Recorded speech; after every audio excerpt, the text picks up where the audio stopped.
In tonight's video, I'll be telling two stories. I've received some comments recently requesting some longer videos and some longer stories. So today I thought I would start things off with a short story and close it off with a longer one. It's currently 7 AM and raining outside, so it's the perfect atmosphere to delve into a longer video.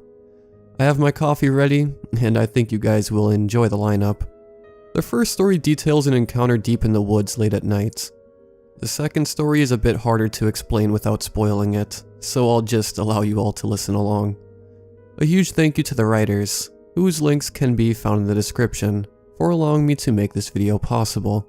If you'd like to send in a story of your own, you can send it to rylhstories@gmail.com. If you enjoy the video, a like and a comment is always appreciated. Subscribing if you're new is as well. Enjoy the video, and as always, I hope you all have a great night.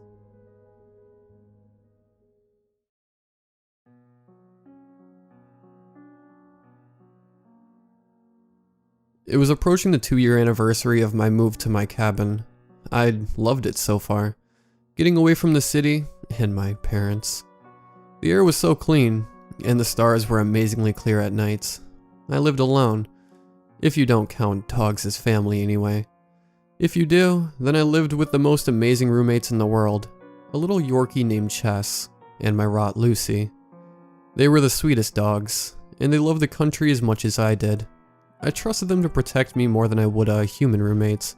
I loved them almost more than my birth family. So when Lucy started whining at the door right as I was about to go to bed one night, I was happy to take her outside to pee. It was October, which is still pretty hot in Arizona, but when I went outside I felt oddly chilly for the season. It had been something like 80 degrees out earlier today, but I was almost shivering there on the porch while Lucy ran around. I didn't bring Chess, because he's an old dog, and he doesn't really like to frolic outside as much as he used to. He was laying down in my bed asleep, so I decided to let him be. Because I live so far from the city, there's almost no light pollution, meaning it was almost pitch black outside the light on my porch. I was pretty tired, and I didn't feel like wandering around in the dark, so I didn't follow Lucy out. She knew her way around, and she wasn't the type to run away. Not to mention that there wasn't anyone else around for a couple miles at least, so I wasn't worried about her digging into anyone else's property. I waited for a while, standing in the cold under the porch light above my head. I looked up, and I noticed the light flickering and getting dimmer. I assumed that meant, 1, it was about to go out, and I would have to replace it tomorrow, and 2, I was about to be standing here in pitch blackness. I wasn't particularly inclined to wait around in the dark for my dog, so I called out to her. She didn't come running like she usually did, but I wasn't too worried, because I figured that meant she must be in the middle of doing her business or something. Suddenly I smelled this terrible, rotten meat odor. I figured that was keeping Lucy. She'd probably found some roadkill or something to investigate, or worse, rolled around in it. I called her again, hoping to keep her from completely dousing herself in that vile smell before bed. "Lucy, here girl," I said, patting my leg. Eyes appeared in the darkness in front of me, just out of my circle of light. A little confused as to why my dog wasn't coming to me, I patted my leg again. Suddenly Lucy leapt into the light, wagging her tail at me. I jumped in surprise, then laughed. "Scared me, pup," I said, mostly to myself. I turned to look back at where the eyes were, only to find the familiar darkness of the country. It smelled even stronger of rotting meat, which I assumed meant Lucy had brought whatever roadkill smell back home with her. I didn't feel like giving her a bath so late, but I would never make her stay outside all night. So I turned to open the door for my smelly dog. She ran in the house, and right as I was about to cross the threshold, I heard something in the darkness behind me. It sounded exactly like someone patting their leg, like I had been to get Lucy to come home, like there was something back there, trying to lure me out. I didn't even turn back. I jumped inside and slammed the door behind me, locking it, and turning off the light. I stood there, my heart pounding, until I came to the conclusion that I was being stupid, and whatever I thought I had heard was just a figment of my imagination. but Lucy had come back to the door, instead of running straight for my bedroom. She was standing right there next to me, sniffing at the bottom of the door, like she would if there were a squirrel out there.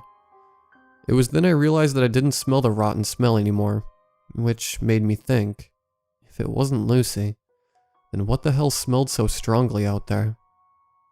I pushed the thought away, trying to convince myself that there had been some deer carcass or something that Lucy was smelling, and it had just gotten stronger because of a gust of wind.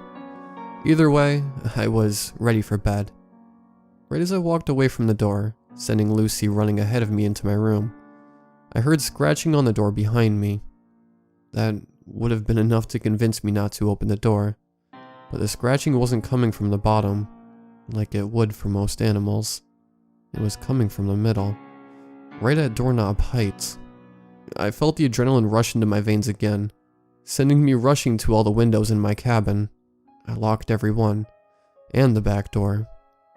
By the time I had finished, the adrenaline had run its course, and I was feeling stupid again. Not enough to unlock the windows, but pretty stupid regardless. I had a pretty tiny cabin, so locking all the windows didn't really take that much time, but by the time I was finished, the scratching had ceased. Trying to calm my paranoia, I went back to my room, where I found my dogs. They were both sitting alert, the fur on their backs standing straight up. I sat down on my bed, feeling exhausted, but too scared to sleep. I live in Arizona, so the Navajo legend of the skinwalker was not unfamiliar to me. I knew it was stupid, but I had no real explanation for what was happening to me aside from hallucinations. I'd been interested in the legend for some time. I had some friends on reservations, but whenever I brought up the skinwalker, they just told me not to mention it again. It seemed like everyone had encounters, but you were never allowed to discuss it with others for some reason I didn't understand. I changed into my pajamas and laid in bed, trying to remember all the lore I had heard about what skinwalkers can and can't do. After a while of silence and relative peace, and after my dogs had calmed down and gotten into bed with me, I started trying to put it out of my mind and go to sleep. I couldn't think about what I thought I had seen out there, because I knew I would never get to sleep if I did. I stared out the window at the starry night and clear sky outside, trying to think happy thoughts. My window was about 6 or 7 feet off the ground, so it meant I could still see the sky, but no one could see me changing or something inside. This wouldn't really be a problem anyway, because I live so far from other people, but it was a comforting thought. I had just started to drift off when I heard Lucy growl. She was sitting at the foot of my bed, staring at the window. I looked up and saw a flash of moonlight reflected off a pair of eyes outside. It felt like my heart stilled in my chest for a second, as I tried to wrap my brain around what was happening. Something was tall enough to stick its face through the window, at least 6 feet off the ground. I stared at it, trying to sift through the darkness to make out any features, but all I could see was its glowing eyes. I felt like screaming, or crying, or both, but what good would that do? Who would hear me, except that thing outside? So there I sat, staring into the eyes of the unknown. Eventually the sun started to break the darkness of the sky. It wasn't up yet, but it was that dusky color of morning, where you can start to make out things that darkness had hidden. I only saw it for a second before the thing disappeared, but for that second when it was just barely bright enough to make out shapes, I saw it. It had gaunt, hollow cheeks, the color of a dirty pair of white sneakers, sickly gray. Its beady eyes shone from where they were buried in deep, sunken black pits in its face. Its mouth was open, revealing a color that seemed blacker than the darkest night, and it seemed to suck in everything around it, like it was hungry for anything, even light itself. A long, thin claw rested on my window pane, attached to a skinny, bone-like gray wrist. I stared in horror at the thing staring back at me, my mouth open, mirroring the hungry face in the window. I blinked and it was gone, leaving only a smudge of dirt where the claw had rested. I still stared out the window as the sun slowly rose, cleansing the horrors of the night with its pure, revealing light. I stayed in bed that day until noon. When the sun was highest in the sky, I could feel my heart beating the entire time. Well, I replayed the creature's face over and over in my head until it was seared into my memory. My dogs were asleep, finally resting their guard and giving in to the unrelenting pull of sleep. After I had brushed my teeth and put my clothes on for the day, I went to the front door, cautiously pulling it open an inch or two. I let the fresh air waft inside as I checked for any scent of rotting meat. When I didn't smell or see anything, I pulled the door open the rest of the way and stepped out. I looked out at the ground in front of me, where I had seen the eyes last night. I didn't even see a track in the dirt. I started entertaining the idea that I'd just been up too late recently, and everything that happened that night was just some crazy fever dream, or a sleep-deprived hallucination. I'd almost come to terms with that idea when I turned to go back inside and stopped. I stared at the door and felt my heart sink, knowing that what I had experienced last night was real. Under the doorknob, marring the otherwise perfect coat of paint, was a series of tiny, thin scratches, made by something sharp enough to carve straight into the door. The grooves went a few millimeters into the wood surrounding the doorknob. I touched them with my finger, praying that they were somehow just another figment of my imagination, but they were real. I stared at the tiny ridges scarring my door, the proof of things that go bump in the night. I opened the door and stepped back inside, collapsing against the wood behind me. I was too scared, shocked maybe, to cry in full, but I couldn't summon the energy to do anything but sit there, as tears flirted with the rims of my eyes, leaving a burning lump in my throat, and adding emotional unfulfillment to the pure terror radiating through me. It's been a few months now. I haven't seen the thing again. If those scratches weren't still on my door, reminding me of the night every time I come home, I might be able to brush it off. I haven't unlocked my windows since, and I covered up the window in my bedroom with a curtain that has started to collect dust. I always make sure my dogs go out before it gets dark, and I don't ever go out at night anymore. I can't even enjoy my clear view of the stars, because all I see when I look at them is hundreds of eyes, glinting through the darkness, staring down at me. I'm moving out in the spring. I have to. It's the only thing I can think of that might keep the nightmares away. That might cure my fear of stepping into a dark, clear night, or leaving my windows open sometimes. That might make it so the first thing I see when I lay down to go to sleep isn't that face. That horror, staring back at me with its shiny black eyes, in the center of its hollow, inhuman face, its mouth open, beckoning to me, to everything, hungry.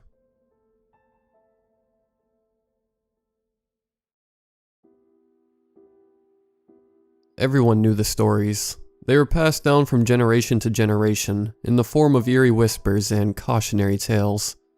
The kind of ghost stories kids hissed into the ears of their younger siblings and passed around the playground, until it spread from one child to another like a plague of fear. We all had our own additions and personal touches. Jason's brother would tell anyone who listened how he narrowly escaped a madman riding a zombie hippo, and my own aunt had caused many sleepless nights by recounting the time her brother was almost snatched up in a huge butterfly net by a ghostly figure in a top hat. My own story was quite different, and it's one I've told 100 times over, and will probably tell 100 times again. I've yet to find someone who believes it, but that's always been a common theme of my life. It's a long story, and it's up to you to make your mind on the believability, but I'm writing this for me. For my own closure and absolution of guilt.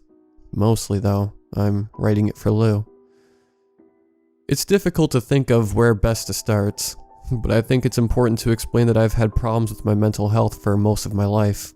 My dad used to call it little turns, and it was a phrase that stuck with everyone. I experienced my first hallucination when I was 8 years old. My grandfather had died quite unexpectedly, and I spent 2 whole weeks in complete silence, refusing to eat, refusing to leave my room. I didn't know it at the time, but it was the first step of a kind of depression that consumed my whole being. I had gotten up in the middle of the night to go to the bathroom, and found my way blocked by a huge, fat woman with a terrible, sneering face. It was like a living nightmare, but one that didn't vanish even when I told myself it wasn't real. I could only stare in horror, before Fatty opened her mouth wide and bellowed at me, "No." I wet myself. I couldn't help it. I was only 8 and terrified and confused. When I started bawling, I expected the apparition to vanish, back into non-existence. But she only roared louder. Her legs crumbled underneath her giant frame, and she lurched forward, arms outstretched. Her head snapped all the way back, and as it did, I could see her eyes melt back into her head. I stumbled backwards, screaming in fear just as my parents' bedroom door flew open beyond the monstrosity. My dad tumbled, sleepily, into the hall, before rushing towards me and towards the fat woman. It was all too much, and I found myself kneeling on the floor crying, "Go away, just go away," before I curled up and wept. My parents thought I was sleepwalking. It didn't matter how much I insisted that I had been awake. I was only a kid after all, and going through a stressful time. It was harder for them to ignore the other incidents, though. Once I walked into the living room and found every chair occupied by small children, all staring wordlessly at me while I desperately asked what they wanted. It was my first year of high school, and I spent a whole week in an adolescent psychiatric ward. At least there, people didn't tell me things I saw weren't real, but it was still the worst time of my life. My parents were, strangely, relieved to have a name put to my little turns. For them, that was the start of the healing, but it just made things more confusing for me. I was experiencing a mood disorder with psychotic symptoms. Psychotic, psychopath. Funny how a kid's mind works. That was the only sense I made out of it. Everyone in school made the same wrong connection I did. Thankfully, I still had friends who were hugely supportive and, surprisingly, undeterred by my poor reputation at school. Caleb, as mentioned before, was the most understanding. He was older, if only by a few months, but he seemed wise beyond his young years. Jason was more uneasy, usually choosing to change topics if any mention of my little turns were made. He was a guy's guy, always strutting his masculinity whenever he could, most likely to appease his own insecurities. Emma was the black sheep of our gang. Puberty had hit her harder than psychosis had hit me, and she suffered in her own way for that. She was a quiet girl, and so desperate to please those around her, she often made herself vulnerable to the most sadistic kids of our year. I was lucky to have them around me during one of the toughest times of my life. Lou was my best friend, though. We'd known each other since we were old enough to establish what a friendship actually entailed. Her dad was one of the local patrolmen, and a mean bastard at that. My own parents were more easygoing, and Lou spent countless days and nights at my house, where we would share our deepest, darkest secrets, and talk about the things we could never discuss with anyone else. That's where this all started. A harmless sleepover at my house one Friday night.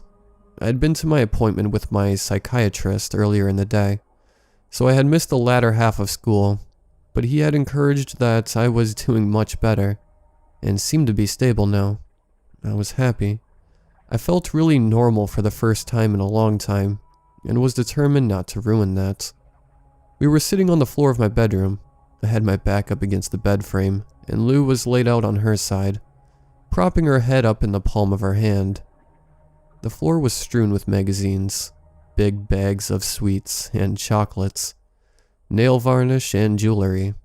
It was a typical carefree, fun night. It was the last we ever had together. "You won't believe what Jason did today," Lou said, her cheeks reddening. "What?" "He's such an idiot. Really, I sometimes wonder what it is about him that's... Well, anyway, wait until you hear... It'll be Christmas before I do at this rate." I teased. "Come on, spit it out." "He proposed to me." "No, he didn't." I laughed. "Yeah, he did, with a plastic ring from one of those goodie bags." We fell about laughing. Lou and Jason had been dating for almost a year now. I always found it odd that she would be into such a brainless guy, but I could see how much she liked him, and how good he was to her. What an embarrassment. I cringed, shaking my head. What was he thinking? He was just being romantic. Lou rolled her eyes, but her smile and every increasing blush gave away her happiness. No way I was gonna say yes, but, you know, it's something to think about. Sure, but in like 10 years or something. I mean, neither of you have even told your parents about each other yet. That might be a good place to start. Lou said nothing. She dropped her eyes and pulled herself up into a cross-legged position, hugging her arms against her sides. I can't ever tell my dad. He'd ground me forever, and there's just no way he'd ever be okay with it. Not now. I agreed sympathetically. But maybe in a few years. I mean, he can't stop you from getting older. He'll definitely try. Lou started pulling at a loose thread on her pajama bottoms. I hate him so much sometimes. He thinks he's something great. He really does. Just 'cause he has that stupid uniform. It was my turn to be speechless. There was nothing to say, really. We all knew how tough Lou's dad could be. He was just a guy with a little bit of power that had gone straight to his head. "You'll get away from this someday, Lou," I said gently. "He doesn't realize how lucky he has it with you." "Yeah, well..." Lou sighed and rubbed at her eyes. "The sooner the better, although he is useful for one thing, gossip." Lou leaned across the floor, her face lit up with sudden inspiration. "You know how that kid went missing a few months back?" I nodded. I heard my parents talking about it last night. Lou whispered, "Apparently my dad says they think he disappeared around Hingler's way." "Ooh," I sang mockingly. "What makes them think that?" "It was the last sighting of him. He was climbing trees in the dog park and then, poof, he vanished." I pretended to bite my fingernails in fright, but even as we giggled, I felt a violent shiver run down my spine. I was only just leaving childhood, and the stories of Hingler's Way were fresh in my mind. I still remember learning about the real-life Hingler in school. It was a Halloween lesson that the teachers gave every year to get a spooky tone in time for October 31st. I never knew how much of it was just local legend. But what we were told is that Hingler was the ringmaster of a circus that toured the neighboring towns in the late 18th century. Hingler's circus had been renowned for its controversy and shoddy practices. Apparently, Hingler was run out of several towns throughout his time for gratuitous animal abuse, human slavery, and murder, among other things. Legends say that as time passed, and Hingler became more desperate to make money from his failing shows, he began to kidnap people from each town he visited and force them to perform in his shows. When it became clear to the people what kind of evil the man was capable of, they formed a mob to end his atrocities once and for all. With nowhere else to go, Hingler fled back to his hometown and into the hills around it, where he spent the rest of his life as a wild hermit, living off the land around him. That was how the story went anyway. Even our parents would frighten us with their own stories, passed down to them from their parents. If you don't come home by curfew, then Hingler might snatch you up. He haunts in the moonlight for new additions to his circus, you know. It was cliché, but it worked. I never knew anyone who was really brave enough to go exploring Hingler's Way. It was a real dirt trail that snaked from the back of the dog park and into the hills and forests around the town, and, for as long as I can remember, reports of people being attacked, getting lost, and just plain vanishing in those hills have kept the Hingler legend alive. It seemed like little Mike was to be the next chapter of the Hingler stories. The kid was only 6 years old, and to think he had wandered off into the trees at Hingler's Way and gotten lost was sickening. I felt another shiver pass my back and tucked my knees up under my chin. Lou was watching me closely. "Does it creep you out?" she asked. "It's just a sad story," I mumbled. Poor kid. "You ever been up there? I mean, up in the actual hills?" I stared at her. She knew I hadn't been. We used to play games at the start of the pass, standing with our toes firmly behind the stone blockades that prevented cars from driving up the dirt trail. We would dare one another to go as far as we could along the trail. Jason made it farther than anyone I knew.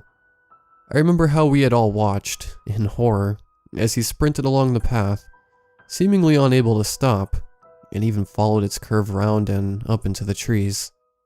There was a split second of panic as we all called for him to come back, and Caleb even darted out from behind the stones to go after him. But then Jason re-emerged from around the bend, his face flushed with adrenaline, as he sped along the path and back behind the blockade. We eagerly quizzed him on what it was like going farther along the path. His answer had been mildly disappointing, and ringing with the same embellishments as all the others. There's just trees. Just the path and trees. It goes on forever though, and the path splits farther up ahead. I swear I could hear someone running in the trees with me though. I think we should go. Lou's voice broke my reverie, and I realized that I hadn't answered her question. She was grinning, wickedly, and clutching her knees in excitement. Go? I asked dumbly. Go where? Hingler's way. I felt my body run cold. Don't be stupid. I laughed weakly. You know we can't. Why not? I know a bunch of the patrolmen have been up there, looking for that missing kid. Nothing bad happened to them. They're just stories. I know that. I grumbled, and I did. But they were stories I had been hearing my entire life. I want to do it, Lou insisted, her eyes glistening with adventure. I'm so sick of living my life by my dad's rules all the time. I don't drink. I've never smoked. I can't even have a proper public boyfriend. I just want to do this one thing. This one big thing. Think how cool it would be. We'd be the only ones who could really say that we explored Hingler's way. It didn't sound very cool to me at all. It was just something that you didn't do. An unspoken truce of sorts. It wasn't that I was expecting to find anything malicious up in those trees. Just the opposite. The hills and the legends were such an integral part of my childhood that I worried it would break the spell of mystery if we trekked up that path and found nothing on the other side. I couldn't say that to Lou though. She looked so eager, so desperate to prove to herself that she could make life choices independent of her father, and I have to admit, the draw of finally earning some respect at school was almost irresistible. Okay. I agreed with a timid smile. When do you want to do it? I had walked around the dog park countless times before, but never so early on a Sunday morning. The day started out cold and a fine, chilly mist hung in the air over the wide grassy park. Lou and I had dressed in preparation with thick winter jackets and hiking boots.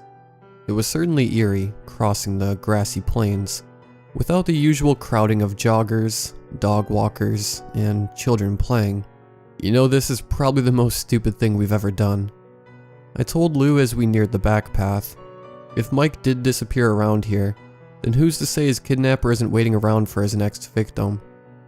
I was only half joking. We should be relatively safe. Lou chuckled. After all, Hingler only hunts for victims by moonlight, remember? I tried to laugh, but the sound that escaped my lips was more of a breathless cough. Lou must have sensed the trepidation behind it because she paused and held my arm tighter. You know, they really are just stories, right? My dad talks about it all the time. People have gone missing around here, but it's usually because they try hiking the higher peaks of the hills and get lost or fall and hurt themselves. Yeah, I know. I said in what I hoped was a casual voice. We won't go too far, Lou assured, giving my arm a little squeeze. Just a little along the path, okay? Okay, sure. Whatever you want. She smiled at me and continued on, half guiding me the rest of the way. When we reached the stone blockades, the sun was starting to steadily fight its way through the clouds, and a few beams of warm light shone down through the upper canopies of the trees. I leaned against the central stone as Lou stepped around them and hesitated, staring up into the way. I could feel the tension breaking a little. Now that we were here and the mist was passing, it really did seem foolish to be so afraid. I strode purposefully around the blockades and took Lou by the arm once again. Well, let's get it over with before the moonlight comes up, right? She giggled as we skipped along and turned the corner into Hingler's way. I'm not sure what I expected, but it really was just like Jason had said. Trees lined the dirt path in front of us as it stretched onward for a few yards, and then split into 3 different routes. The only sounds as we walked, slower now, along the trail was the birds chirping in the trees, and the faint rustle of leaves as the wind flowed between them. In the silence, I could feel my previous apprehension steadily return, and the telltale signs of an approaching anxiety attack brewed in my chest. I couldn't bring myself to speak, though, and we approached the separation without exchanging a single word. "Which way do we go?" Lou finally whispered. How should I know? I unwillingly hissed back. I've never been here before, have I? Lou slid her arm from mine and continued, taking the right-hand path. She paused for a moment to give me an encouraging smile, before strolling farther into the trees. I could feel a cold sweat breaking up in the crevices of my palms, and I worked to control my breathing as I hurried on after her.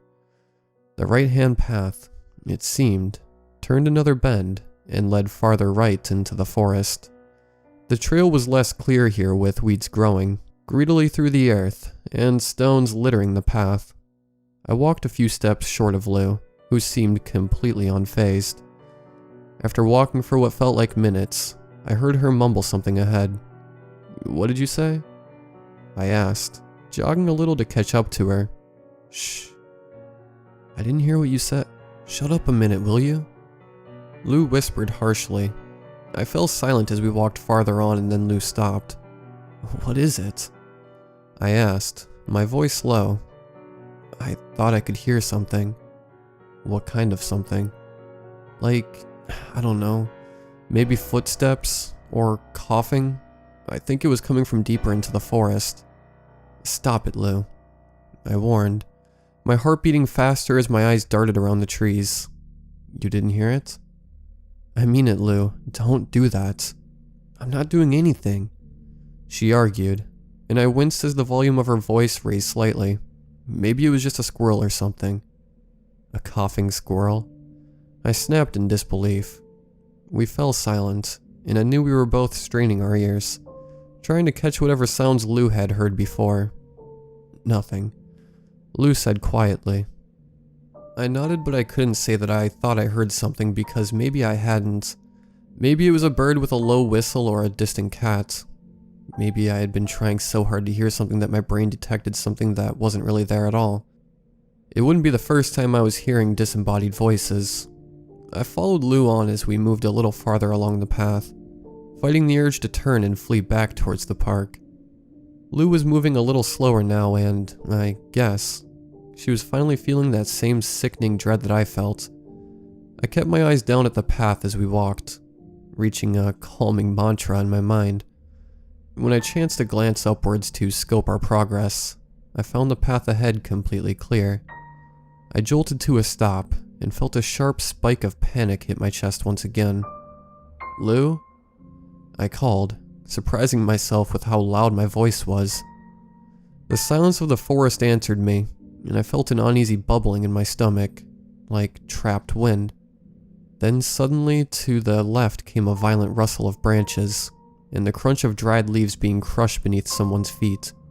My mouth went instantly dry as I opened my mouth to scream. Lou appeared from between the trees. "I thought you were following me," she laughed. I heard something again. "Why do you look so happy when you say that?" "Because I found something," she beamed. "Come and have a look." With my only other option being solitude on the dirt path, I begrudgingly pushed my way through the trees and followed Lou across the rougher terrain. The forest floor was packed with hard mud and dried leaves. Fallen branches were dotted here and there around us, and I kicked aside several stones as we hurried through the trees. "Here," Lou declared, coming to a halt. I came to her side and looked down at the mess of charred wood and fabric in the center of a circle of little rocks. It seemed to be a dead campfire. Lou prodded the black mass with the toe of her boots, and the burnt wood crumbled apart easily.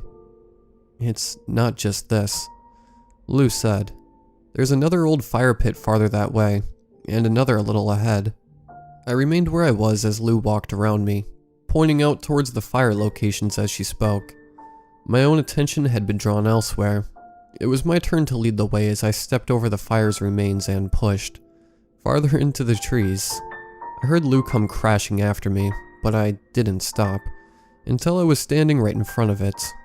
I shook my head as I examined each article of clothing that had been tied between two trees. The arm of one small jumper that had been tied to the leg of a much larger pair of trousers, and so the chain of clothing continued. The materials were dirtied and had clearly been there for some time. It didn't seem like an optimum method of drying clothes, and something about the array of garments made me feel uneasy. Ouch. I spun clumsily, startled by Lou's yelp of pain. She had wandered on a little farther, and seemed to have fallen in a ditch. I rushed over to help as she was pulling herself up, and out of a shallow hole in the ground. Stupid. Lou snapped at herself. I didn't see it because of all the leaves. Damn, that hurts. I reached out and took her hand, attempting to help her to her feet, when I stepped back and felt the earth crumble away under my heel. I let go of Lou's hand and stumbled a little before managing to maintain my balance. Another hole? Lou gasped. It wasn't the only one. As I carefully stepped back from the little square pit, I found that there were at least a dozen other shallow holes, positioned in seemingly random areas of dirt around us. I was starting to feel a little tightness under my skin. It was all so innocent. So easily explained away, and yet so irrationally terrifying all at once. In my mind, I had already concocted a wealth of sinister scenarios behind what we'd found so far. I became so instantly, and effortlessly, lost in the terror created in my mind, that I jumped at the sound of Lou's voice. Can you hear it now? I turned to face Lou and I was struck silent. I did hear it. The faint, muffled sound of singing from far ahead. At least I thought it sounded like singing. Lou's eyes had gone wide as she gave me a frightened smile. Lou clambered free of the hole and wiped down the dirt from her jeans. I wasn't surprised when she wandered on, searching for the source of the sound. I think she was having her own little turn of sorts. She was afraid, that much I could tell, but she was spurred on by resentment and stubbornness. The melodic sounds were getting louder now, but it was still indecipherable. It certainly didn't sound entirely human, but it wasn't completely animalistic. Just as I was thinking that we were doomed to follow the sound forever like sailors being lured to their death by singing sirens, Lou slowed to a stop. We had come to a thicket of bushes at the edge of the forest, and beyond was a wide, grassy clearing blooming with wildflowers. It was a beautiful sight, and not something I had expected to find. The clearing was surrounded on all sides by more forest, and the sun, now fully risen, cast a warm glare from above. I crouched down behind the bushes, and came to Lou's side. She was peering over the top, and I could see her eyes narrowed in confusion at what she saw. I turned and looked for myself. There, in the center of the clearing, was a young girl. She sat with her back to us, cross-legged among the tall blades of grass.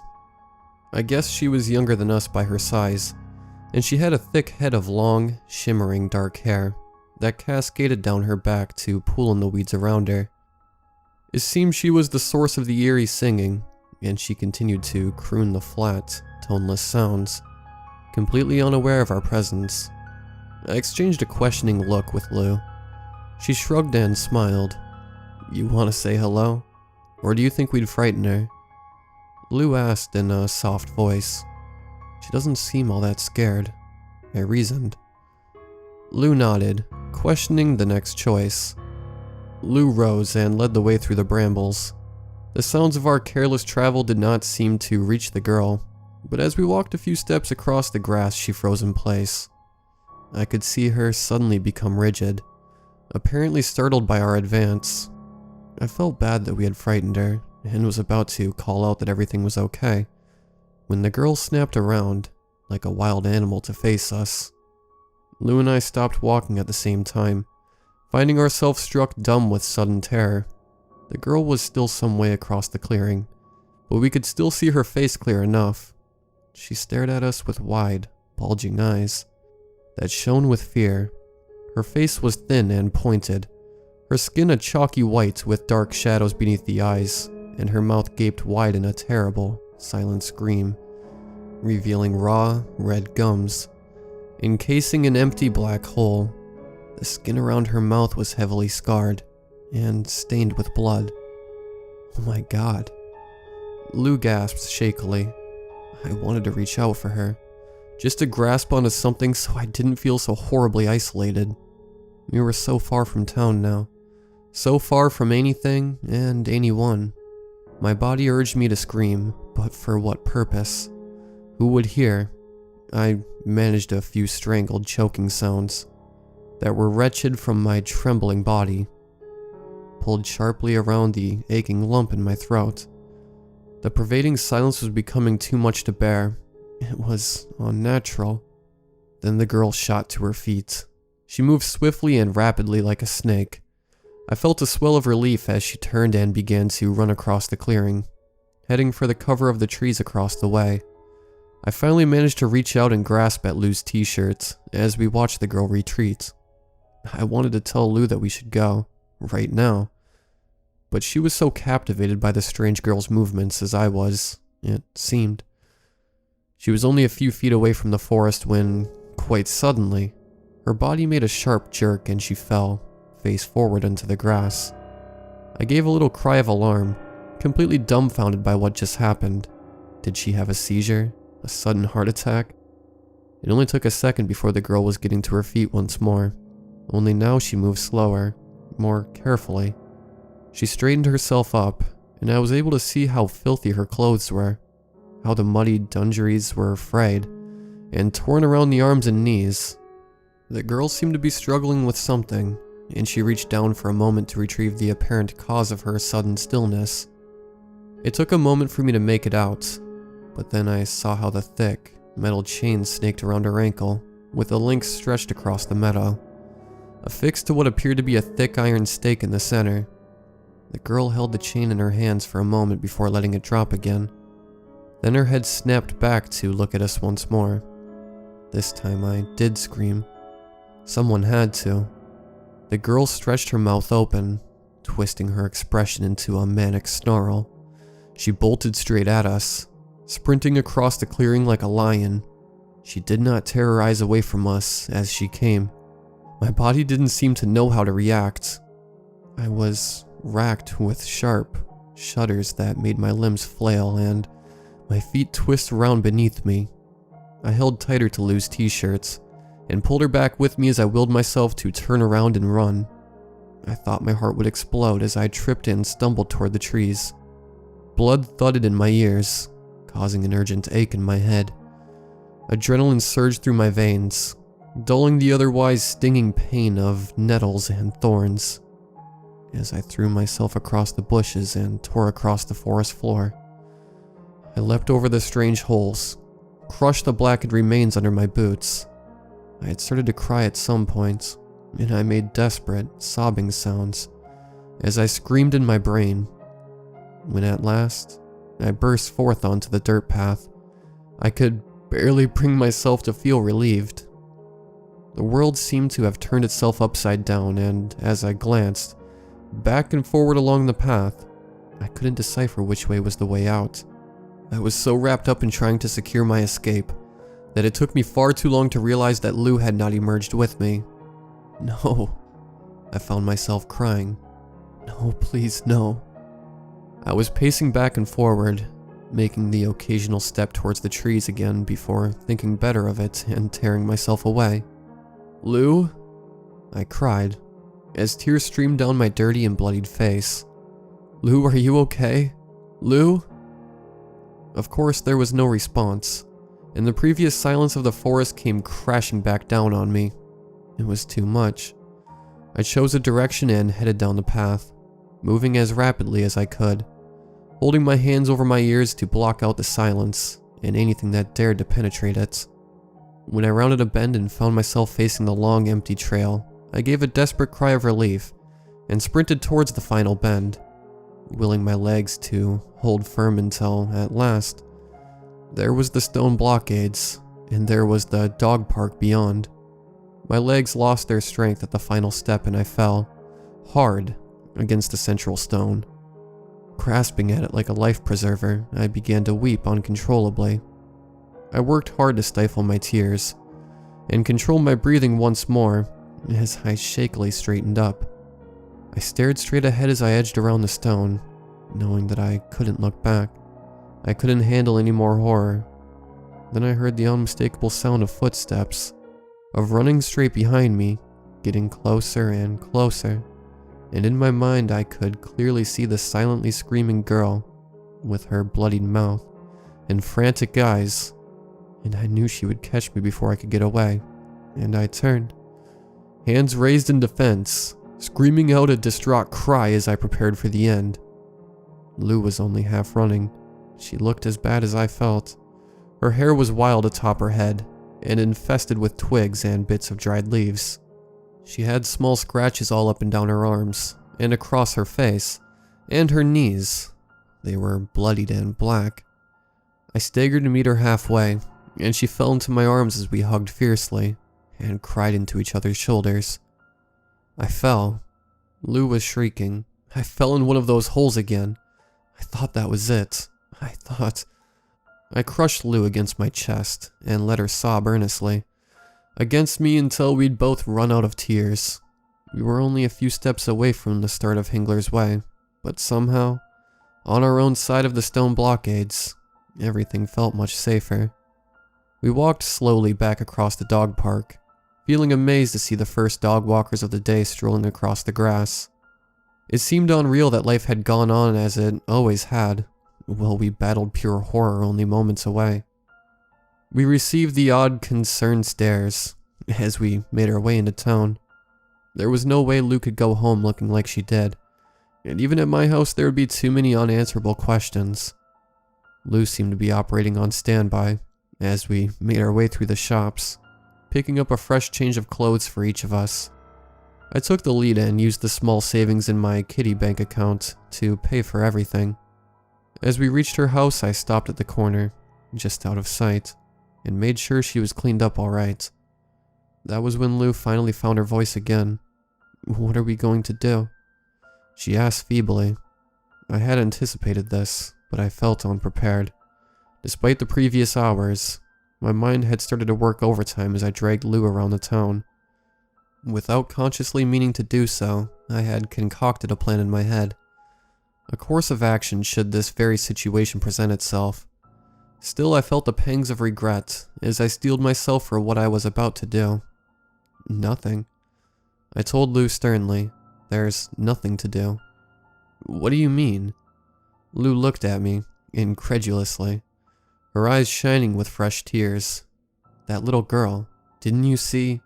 "Stop it," I ordered sternly. "I won't talk about it." "Her face," Lou interrupted desperately, her voice rising. "She was hurt. There was something really awful." "I mean it, Lou." I snarled, stepping up close. "I want you to tell me you won't mention a word of this to anyone ever." "We can't ignore it. She needs help."